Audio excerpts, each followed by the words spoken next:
शाम का वक्त था। दरवाज़ा खुला और मेरा शौहर एक बुर्कापोश औरत को साथ लेकर घर में दाखिल हुआ। मैंने सवालिया नज़रों से देखा तो वो बोले, नीलम क्यों झिझक रही हो? अपना ही घर है, मुनज़्ज़ा अच्छी बीवी है, ये तुम्हारे साथ सोकर नहीं बहन बनकर रहेगी। ये सुनते ही मेरे पैरों तले से ज़मीन निकल गई। लेकिन ये कहानी उस शाम से शुरू नहीं होती, ये तो बहुत पहले शुरू हो चुकी थी।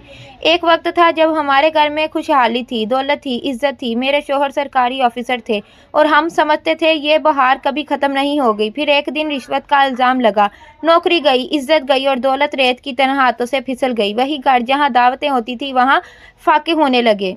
मैं मैट्रिक पास थी, काम के काबिल नहीं थी। शौहर ऑफिसर के बाद छोटी नौकरी को अपनी तौहीन समझते थे। हालात यहाँ तक पहुँचे कि एक दिन वो ये कहकर निकले, अगर आज कोई रास्ता ना मिला तो वापस नहीं आऊँगा।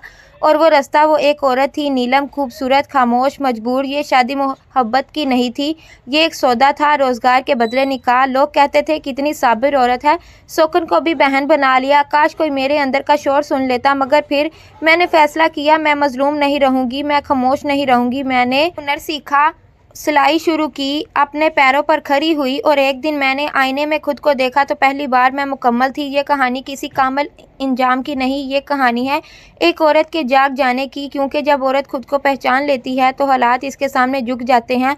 पूरी वीडियो देखने के लिए हमारे चैनल की जो अभी वीडियो अपलोड हुई है इसको देखें और हाँ, हमारे चैनल को सब्सक्राइब करना ना भूलें। शुक्रिया।